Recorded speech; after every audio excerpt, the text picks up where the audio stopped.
Guys, again welcome back to my channel. LIK like അല്ലെങ്കിൽ love insurance company എന്ന് പറഞ്ഞ സിനിമ കണ്ടിരിക്കുകയാണ്.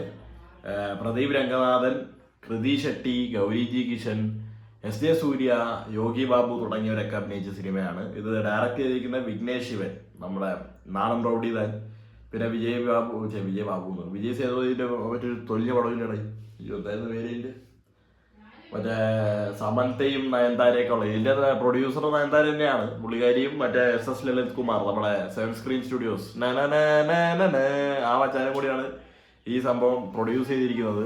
മറ്റേ സിനിമയുടെ പേര് അറിഞ്ഞുകൂടാ, പക്ഷെ അത് നല്ല കോഞ്ഞ പടമായിരുന്നു. ഈ പടത്തിന്റെ മ്യൂസിക് ചെയ്തിരിക്കുന്നത് അനിരുദ്ധാണ്. അനിരുദ്ധ് മ്യൂസിക് അടുത്ത് രവിവർമ്മയാണ് ഇതിന്റെ സിനിമാറ്റോഗ്രാഫി. അതൊക്കെ നൈസായിരുന്നു കേട്ടോ. ടെക്നിക്കലി ഈ സിനിമ ബ്രില്യൻ്റ് ആണ്. ഇത് ഭയങ്കര വലിയൊരു ക്യാൻവാസിൽ എടുത്തിരിക്കുന്ന ഒരു സിനിമയാണിത്. പിന്നീട് edited by Pradeep E Raghav. Peter ഹീനാണ് സ്റ്റണ്ട് ചെയ്തിരിക്കുന്നത്. അവസാനം ഒരു റോബോട്ടിനെയൊക്കെ തല്ലിക്കുന്ന ഒരു സാധനം ഉണ്ടായിരുന്നു. അതൊന്ന് സത്യം പറയാൻ എനിക്ക് വലിയ വർക്കായില്ല. പക്ഷെ ഈ സിനിമയുടെ ഒരു കാര്യം ഞാൻ പറയട്ടെ, എനിക്ക് തോന്നിയ ഒരു കാര്യമുണ്ട.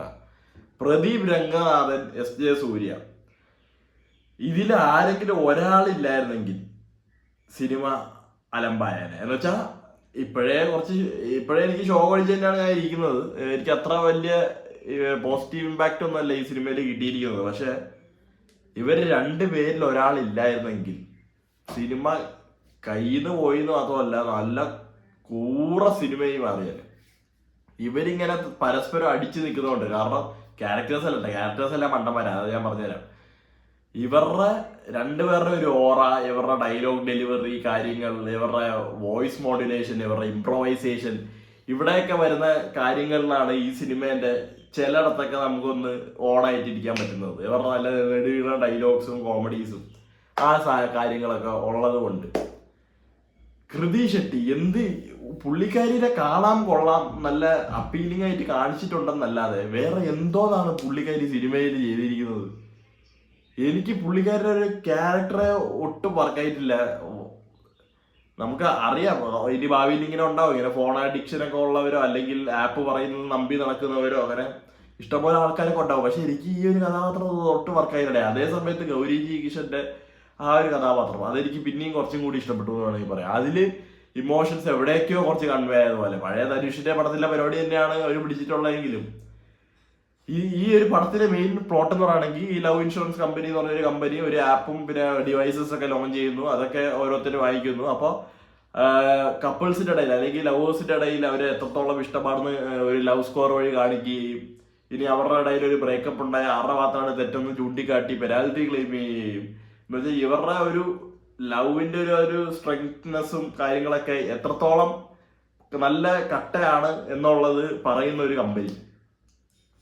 ഇപ്പോഴത്തെ ഡേറ്റിംഗ് ആപ്പും സൈറ്റൊക്കെ മാറി കുറച്ചും കൂടി അഡ്വാൻസും അപ്ഡേറ്റഡും ആയിട്ടുള്ള ഭയങ്കര അപ്ഗ്രേഡഡ് ഫെസിലിറ്റീസ് ഒക്കെ ഉള്ള ഒരു ലോകവും അവിടെ കുറെ വ്ളോഗേഴ്സും സോഷ്യൽ മീഡിയ 2040 കാണിക്കുന്നത്. 2040 ചെന്നൈ ഇതാണ് കാണിക്കുന്നത് സിനിമ. എനിക്ക് പേഴ്സണലി ഈ ഒരു പ്ലോട്ടേ വർക്കായില്ലെന്ന് വേണമെങ്കിൽ പറയാം. പിന്നെ ഫസ്റ്റ് ഹാഫ് ഒരു ഇതൊക്കെ കണ്ടോട്ടൊക്കെ ഇരിക്കാം.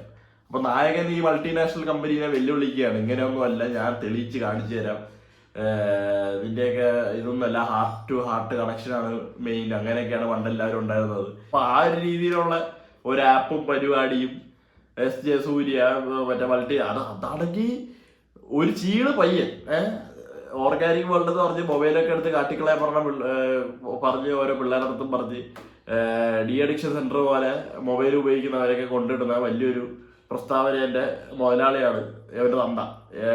ആ തന്തേന്റെ മുതലാണ് ഇത്. തന്തയ്ക്കാണെങ്കിൽ മുട്ടക്കാട്ട മാസമാണ്. മോളാണെങ്കിൽ ബ്ലോഗറായിരുന്നു, വ്ളോഗ് ചെയ്ത് മൊബൈൽ നോക്കിക്കൊണ്ട് റോട്ടിൽ കൂടി നടന്ന് വണ്ടി ഇടിച്ച് എത്തും. അപ്പൊ അതിൻ്റെതായ ഒരു മാസം. മകനെ നഷ്ടപ്പെടരുത്, മകനിനെ ആരുടെ മുമ്പിൽ തലകുനിക്കരുത്, മകൻ മൊബൈൽ ഉപയോഗിക്കരുതെന്നൊക്കെ പറഞ്ഞ് ഭയങ്കര കരഞ്ഞു നടക്കുന്ന ഒരു തന്ത, ആ രീതിയിലൊരു തന്ത കഥാപാത്രം. അപ്പൊ ഒരു ചീള് ചേർക്കായി മൾട്ടിനാഷണൽ കമ്പനിയിലെ മുതലാളിയായ SJ സൂര്യനെ വെല്ലുവിളിക്കുകയാണ്, നിന്റെ ആപ്പ് ഞാൻ പൂട്ടിച്ച് കാണിച്ചു തരാടാന്ന് പറഞ്ഞ്. പുള്ളിക്ക് ഒരു നാല് ഗുണ്ടകളെ ഇറക്കി, വേണ്ട പുള്ളിയുടെ കയ്യാളത്തന്റെ ഒക്കെ ഇറക്കി ഒരു ഇരുട്ടടി കൊടുത്തവരെ ഒന്ന് ഒതുക്കാമെന്ന് ആവശ്യമുള്ളൂ. പക്ഷെ അതില്ല, ഡയറക്റ്റ് ഫേസ് ഓഫ്. അവരെന്താ ചെയ്യണമെന്ന് എനിക്ക് കാണണം. 20 മില്യൺ ആയിട്ടുള്ള എൻ്റെ കമ്പനീൻ്റെ സബ്സ്ക്രൈബേഴ്സിനെ ഞാൻ 50 മില്യൺ ആക്കും. മറ്റേ പാട്ട് അടിപൊളിയായിരുന്നു അനിരുദ്ധിന്റെ ധീമ എന്ന് പറഞ്ഞാൽ അതെനിക്ക് ഇഷ്ടപ്പെട്ടതാണ്. അപ്പോൾ സെക്കൻഡ് ഹാഫിലേക്ക് വരുമ്പോൾ നടൻ ജയിക്കും, LIK തോക്കും. ഇടയ്ക്ക് വെച്ച് LIK വല്ല തരിയുടെ പരിപാടി കളിച്ച് LIK കയറും, നടൻ തോക്കും. അപ്പോൾ ആദ്യം നടന്റെ കൂടെ ഉണ്ടായവന്മാരൊക്കെ LIK കയറുമ്പോഴത്തേക്കും ഇത് ഇങ്ങനെയാണ് യവനാണ് അപ്പോൾ പ്രശ്നം. കുറച്ച് കഴിയുമ്പോൾ നടൻ ഇതൊക്കെ തെളിയിക്കട്ടെ, ഞാൻ ഇങ്ങനെ വല്ല LIK ആണെന്ന് പറയുമ്പോൾ LIK മോശമായി പോയണേ ഇവിടെ നിന്ന് പറയണം. ഈ ഇന്ത്യൻ 2 കണ്ടതുപോലെ കംബാക്ക് ഇന്ത്യൻ എന്ന് പറയുമ്പോൾ ഹാഷ്ടാഗ് ഇടാൻ കുറെ ആളുകൾ വേറെ ഉണ്ടാവും. ഗോ ബാക്ക് ഇന്ത്യൻ എന്ന് പറയുമ്പോൾ അത് എടുത്ത് ഹാഷ്ടാഗ് ഇടാൻ വേറെ കുറെ ഉണ്ടാവും.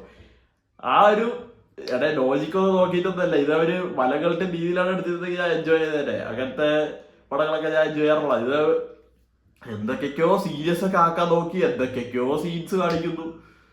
പുള്ളിയാണെങ്കിൽ നമുക്കാണെങ്കിൽ പുള്ളിയോടുള്ള ഇഷ്ടമുള്ളതുകൊണ്ട് നമ്മൾ സിനിമയിൽ കണ്ടു, അല്ലാത്ത പക്ഷെ വേറെ ആരെങ്കിലും ആണെങ്കിൽ ഞാനും തുടങ്ങിയത്, ടു ബി ഓണസ്റ്റ്. അപ്പോൾ അതാണ് LIK. എനിക്ക് സത്യം പറഞ്ഞ കാര്യമായിട്ട് വർക്കൊന്നും ആയിരുന്നേ. ഒരു വേണമെങ്കിൽ കാണാം, അല്ലെങ്കിൽ വേണ്ട എന്നുള്ള ഒരു സിനിമ. ആർക്കോ വേണ്ടി എന്തിനോ വേണ്ടി പോയി കണ്ടതുപോലെ, അല്ലാതെ വേറെ ഒന്നും എനിക്ക് അങ്ങനെ പ്രത്യേകിച്ച് പറയില്ലേ. പ്രദീപ് രംഗനാഥൻ ബ്രോ കുറച്ചുകൂടി നല്ല പടങ്ങളൊക്കെ ചെയ്യുമോ. ഇത് പിന്നെ പണ്ട് ഇത് കുറെ നാൾ മുമ്പ് എടുത്താണ്, എത്രയോ ദിവസങ്ങൾ മുമ്പ് എടുത്തു വന്ന് പിന്നെ അവരുടെ ഷൂട്ട് ചെയ്യാതിട്ടാണോ എന്താണെന്ന് അറിയില്ല, റിലീസ് ഇങ്ങനെ മാറ്റി കളിക്കുമായിരുന്നു.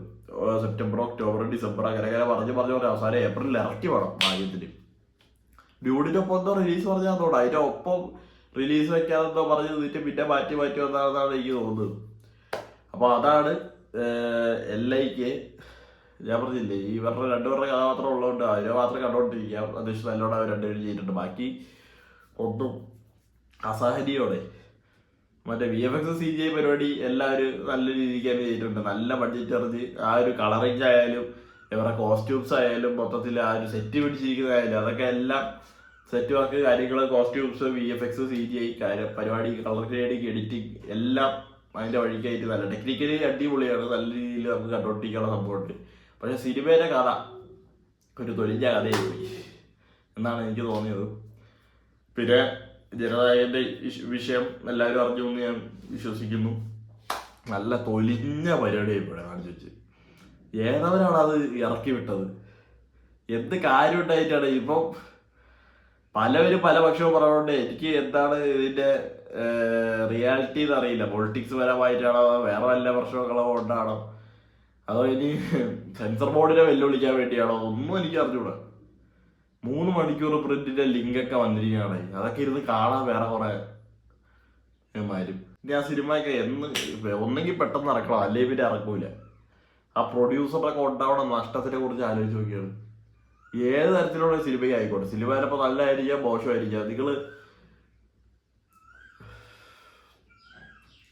എന്തായാലും അതൊന്നും പറയാനില്ല എനിക്ക്. അത്രേ ഉള്ളൂ. That's all. Bye bye.